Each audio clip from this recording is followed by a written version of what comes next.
Hey, as many of you know, May is the Mental Health Awareness Month, and in our partnership with UTMB Health, our preferred providers for health in the Southeast area, League City, Bay Area, all of you Galveston people, we want to bring you timely and important topics.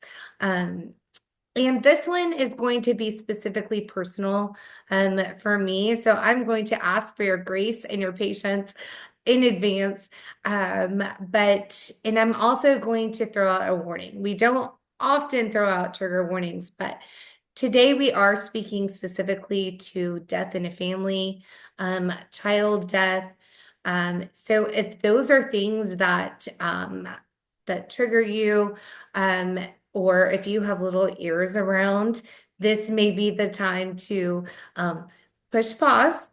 We want you to come back to it because I think we're going to share some really important information, but make sure you're in a good place and a safe place to share that. So, um, my name is Megan Clanahan. I am the co-owner of Houston Moms, and we had a tragedy in our family just about 2 months ago.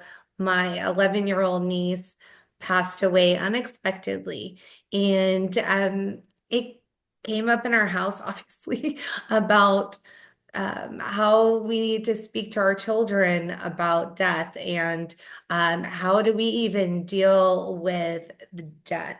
Um, how do we talk to our little people about what is happening? And so for something that is a very real world thing. So I am bringing in one of my favorites. You've seen her here before. She is a wealth of wisdom and of knowledge, and also just very like peace voice to our conversation. So Dr. Kim Kashanis, thank you so much for being here.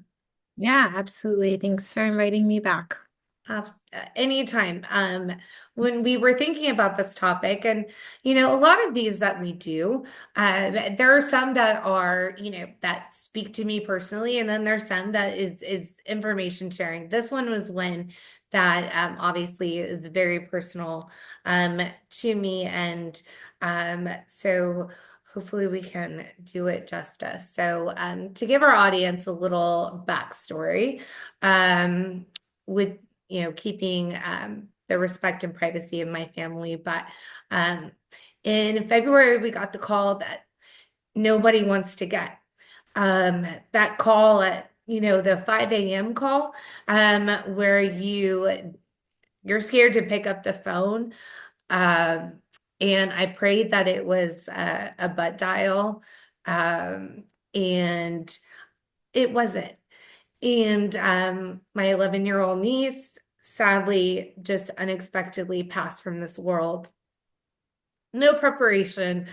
We had no idea that this could have been a reality. For reference, my children are 14 years old. I have twins, and so close in age. She was about to turn 12, and they spent a lot of summers together, every summer together, actually. Um, so I guess my first question, and that's just some back history for you, but my first question is how does someone receive a phone call like that and then have to share that information with children?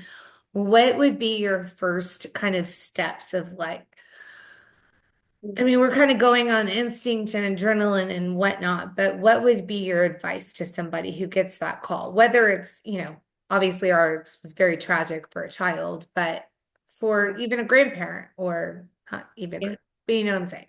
yeah, absolutely. I hear what you're saying. First, let me say I'm so sorry to hear about your niece, and as we'll probably discuss, there are no words that will help make that feel better or go away.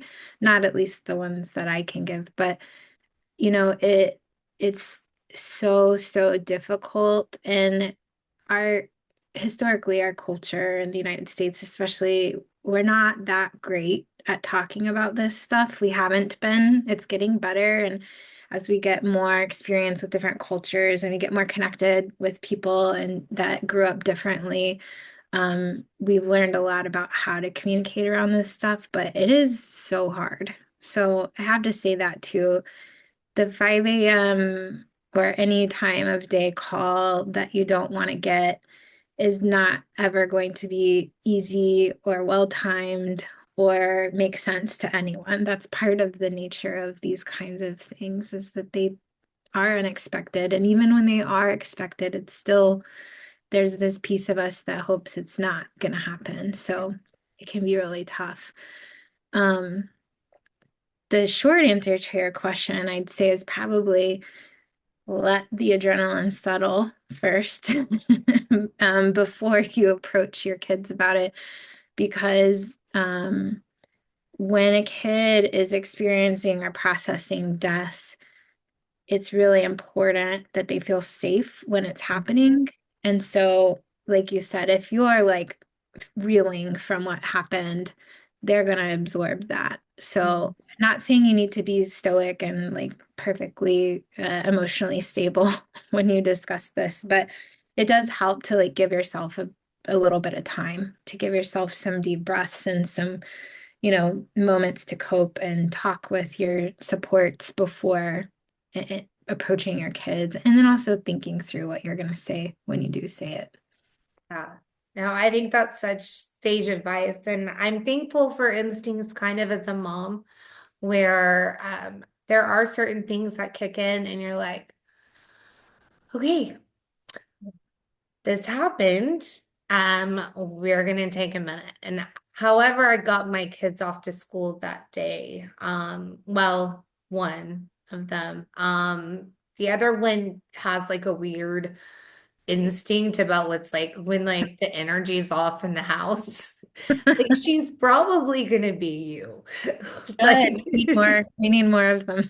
yeah, she was like, something's happening with our family. What's happening?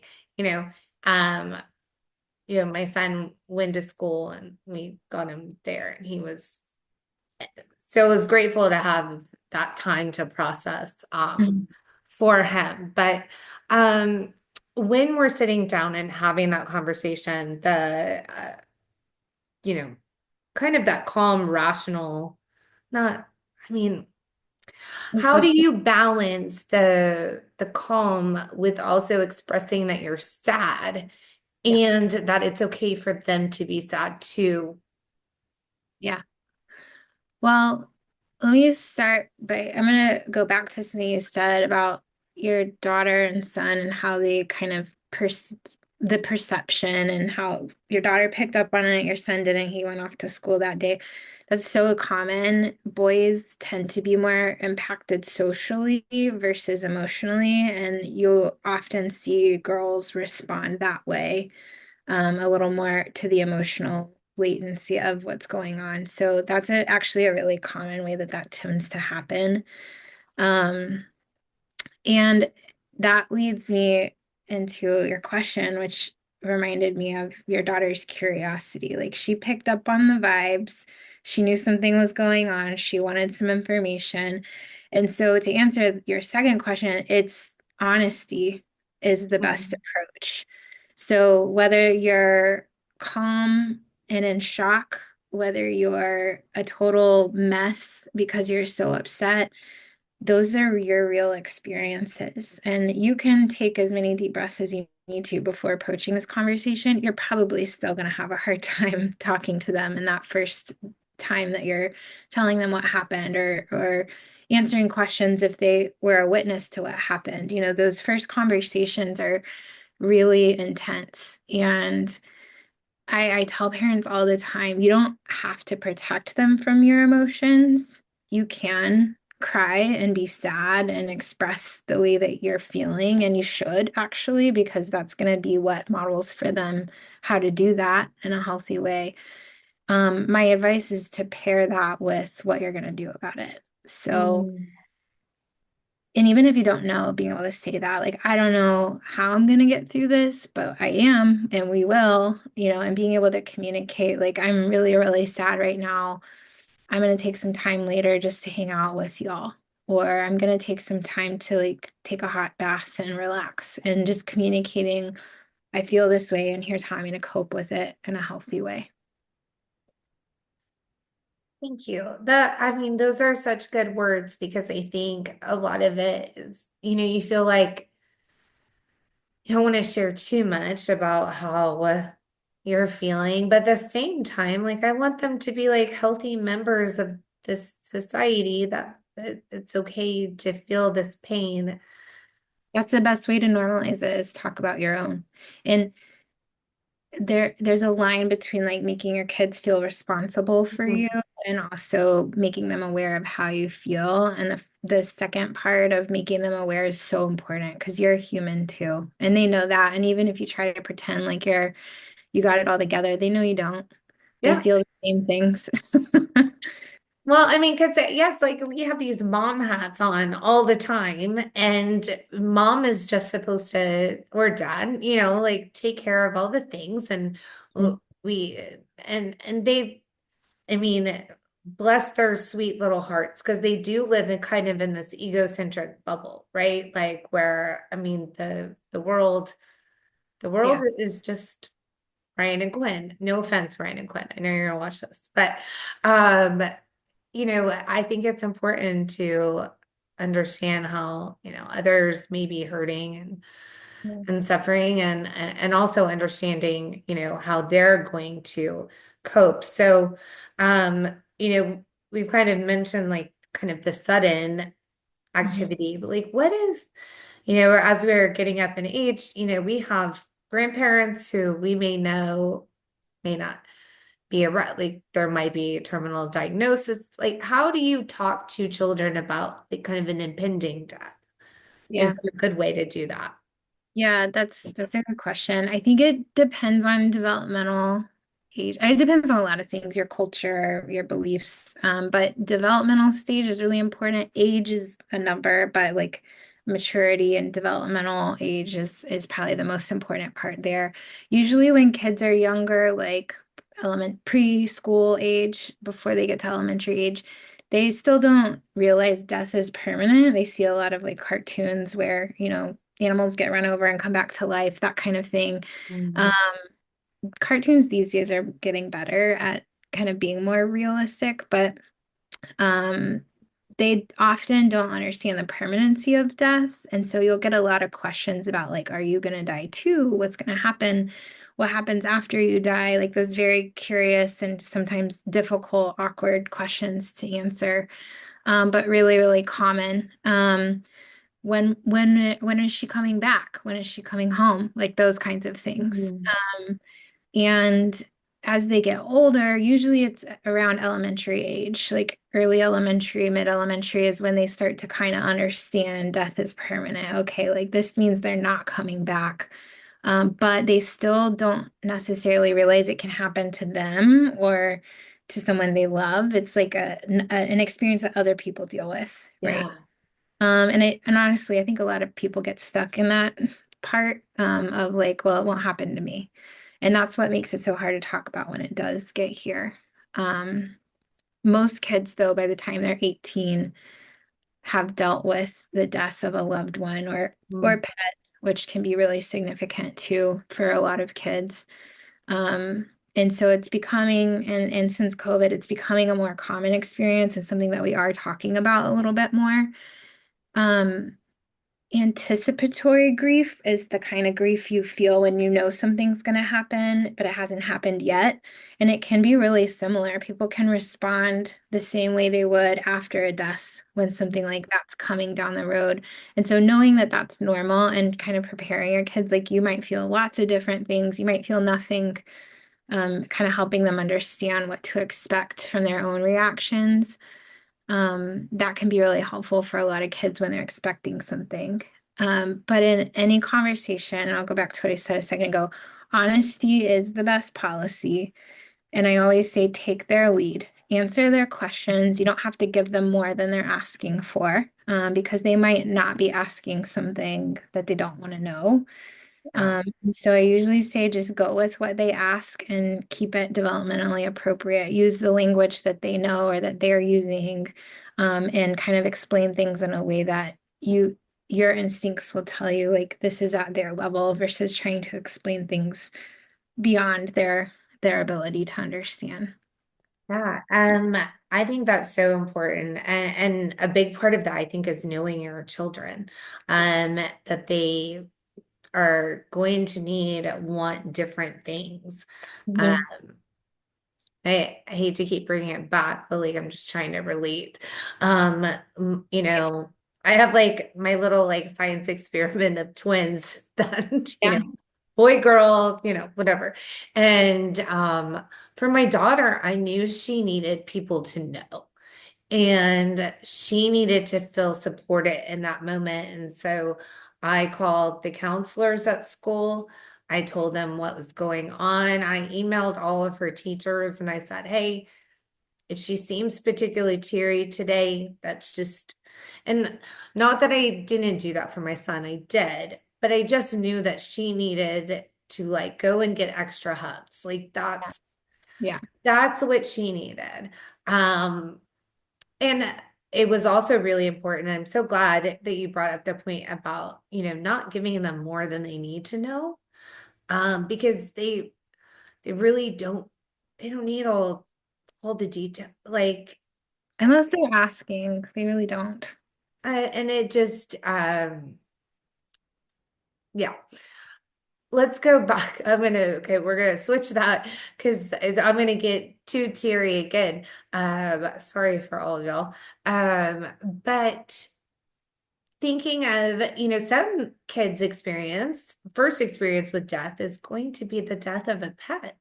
And how, because a lot of times we're like, I mean, it's the dog, it's the dog here, and they're amazing, but they are members of our household and they have a finite life span. And so a lot of times, again, first experience with death. How do we talk to our kids about the death of a pet? Yeah, I'd say the same way. It's no different than people. And the experience of grief is super subjective. So everybody's going to deal with it differently. But the experience of grief doesn't change because it's a pet or a person, especially for a kid. I mean, I'm almost 40 years old, and I can tell you that when my dog dies, it's going to be just as hard for me as it has been for some family members. So, I Yeah. mean, it just depends on the family and how embedded the animal is in your life. And, certain animals carry a different kind of emotional connection than others do. So it can also depend on the type of pet. But I would say it's no different. And in fact, there's some really great children's books out there about dealing with death and dealing with the death of a pet. And we talk about this all the time in psychology. The science doesn't really discriminate the death of a pet towards the death of a person. So you feel what you feel, and it's always subjective. So it's just as valid and, painful for some people as someone else's death. And the alternative too. Um, Sometimes people don't feel grief about the death of a pet where they would really, really suffer from the death of a family member, for example, but it can be the opposite too. I think that's actually really beautiful. I mean, that's how much our furry friends are a part of us. I do want to mention that we have a great blog post that I will put in the comments below, and it gives a handful of those great children's books that speak to the death of a pet and kind of how to mourn them. And so that kind of leads me to my next question. As we sort of get over, kind of the shock, grief, that initial wave of arrangements and Mhm. travel and all of the things, what are your recommendations for coping? um how do you have anything that children should be doing to keep their loved one in mind? um yeah, but we'll start there. Yeah, that's such a good question. I call it, and I have to give credit to my my training history. I have a lot of psychologists and social workers who have trained me in this, and none of these ideas are mine. It's all from people that are much better at this than me. And one of the things that I think is really important is something called grief facilitation, and that's our role as the caregiver to help our kids to facilitate their grieving process. And there's a difference between the words grief and mourning. You used that word a second ago, and it's important. Mourning is how we do this outwardly, like culturally and in front of other people, whereas grief is that internal, Mm. very subjective experience. So it's important to remember that some kids might not grieve in the same way. Everybody tends to grieve differently, but they might not mourn outwardly the way that we think they should. I get Mm. so many parents that come into my office saying, like, they've never cried, they don't seem to care at all, like their dad died. It's a huge deal, and they're acting like nothing happened. And it's just so important to remember that these things, like you said a second ago, they can come in waves. And those, every time that wave hits, it could look a little bit different. So it's very, very subjective. Um, I like to talk to families about having a plan for when those waves do hit and when they hit really hard. What are some of the things you can do? And these are coping skills. These are the things that everybody does to like de-stress or to take care of themselves. Those are, it's kind of preventative to kind of have a plan and to know like this is probably going to get hard sometimes, and sometimes it's going to get better. And normal grief, which isn't really a thing, but normal grief usually gets easier over time to manage. It becomes less intense and it interferes less. It doesn't necessarily become less painful, but it's less intrusive over time for most people. When it's not, that's when that grief facilitation role comes in really handy, because parents do need to be able to help their kids get there, if they're kind of stuck in this really intense or kind of painful grief that's like interfering every single day for them. That's when we know there's, they need some support. Grief facilitation typically it revolves around keeping a door open for communication. So making sure they know that you're okay talking about it, and that if they have questions, they can come to you. And it doesn't matter if it's a random Tuesday night, like it's always okay to ask questions or to talk about the person. Um, Keeping mementos of the person, having a picture of them nearby, keeping t-shirts of theirs, doing things that they love doing in honor of them. Those are all really helpful traditions to kind of build in for over time. Anniversaries and special occasions can be really tough. Those are usually when those waves of grief will hit. And so, again, having a tradition or a plan, the important thing though is that you have to take your kids' lead on it because they might not be ready for some of that, or like the pictures might still be really painful for them. It might bring up more pain than joy. And so giving them time, but also giving them options. The worst thing you can do is avoid talking about it or lie about what happened. So those are like as long as you're not avoiding it or lying about it, then you're probably doing just fine.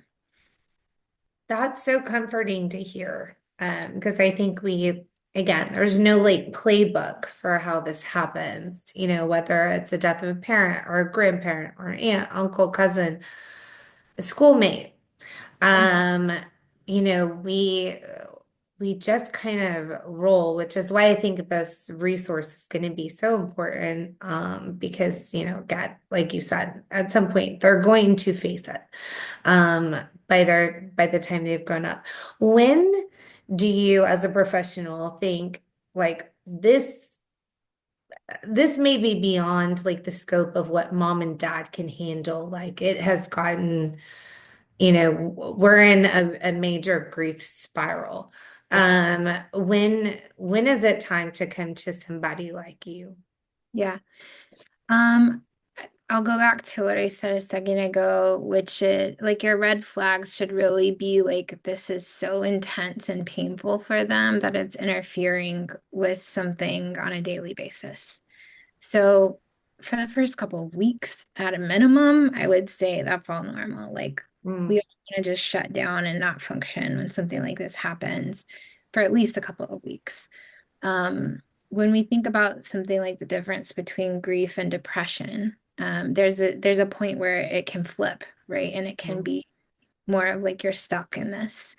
And depression is something that has to happen more days than not for a few weeks at a time, right? So we yeah, think about that after we've had, a normative time frame to grieve in it. And I would say that's anywhere from a couple weeks to a couple months for most kids.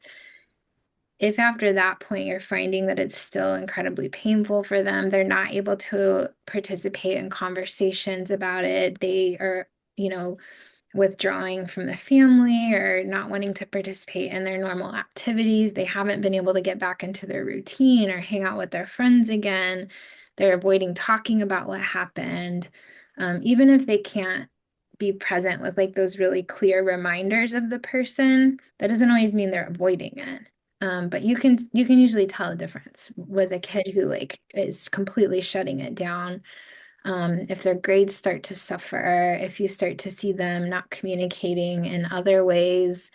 Really high anxiety can be common depending on the circumstances. If it was a very violent death in some way, that can especially be a risk factor for things like anxiety. So I would say intensity that's affecting them in kind of an everyday way. And even if it's really early, it still can help to just talk to someone about what is normal, what to expect.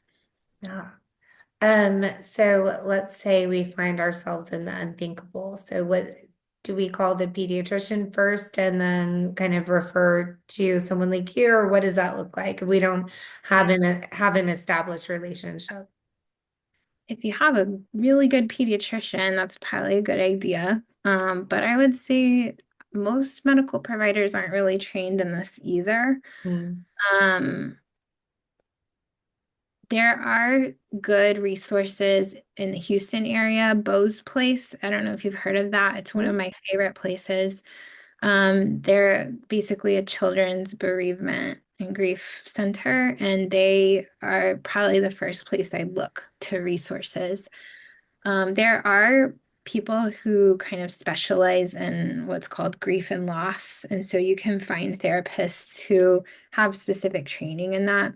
yeah. Your pediatrician might be the person to go to, but I would look more to organizations like Bo's Place, or most regions or counties have like a grief center for children that you can go to.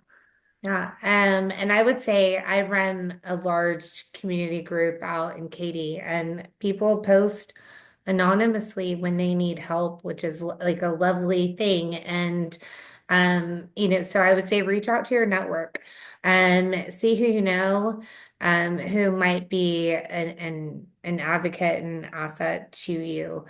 Um, who, not the easiest topic to get through, but I think super important. Is there anything that we missed or that you would like to, kind of mention? Um, no, I think maybe one thing to kind of, as moms, we tend to hold a lot of guilt and second guess ourselves quite a bit on how we do things. And one of the things I like to remind families on death is that there's grieving is adaptive. We're supposed to go through this process of struggling with what this person mean to us, or what it means about our lives now that they're gone, or difficulty being away from that person. These are types of stress that we're supposed to have to figure out. It's a healthy and adaptive thing, and it's part of life. It is unavoidable. And so I like to remind parents to take some pressure off of yourself to fix it. It's not something that needs to be resolved, um, Mm, unless it becomes very problematic, like we said before. It, it's okay to just ride the waves. It's okay to not know what you need to do or say. It's okay to tell your kids, I don't really know what to say, but I feel you too. Like I'm there with you, kind of thing. And it's okay to be scared and confused. That's part of the process. Oh, okay. Those are such comforting words, to be honest. For a mom who needs to hear them too. We're all just out here doing our best and keeping obviously we want to keep our kids like in this bubble, this insulated bubble, but Mm, unfortunately not how life goes, right? no. Um I think it's a super important topic. I'm so glad people are talking about it more, because again, we're all going to experience it in some form or fashion, sadly. Um, but we know healthy ways that we can grieve and get through, thanks to professionals like Dr. G. Um, I think even if like this felt like a therapy session to me, You're welcome. like the checks in the mail. Yeah. But because we need more of you and more Dr. G's around town. So we're gonna drop links below for our UTMB Health. Of course, we trust them with our mental health, our children's mental health. Think it's super important that we continue talking about these hard topics. So. I hope that this helped answer some questions or will be a resource for you in the future. Hopefully not anytime soon, knock on wood, but again, all part of this thing we call life. Dr. G, thank you again so much for joining. Of course. Thanks for having me back. We will see you next month with a new topic. And it probably won't be as deep as this one. So take care.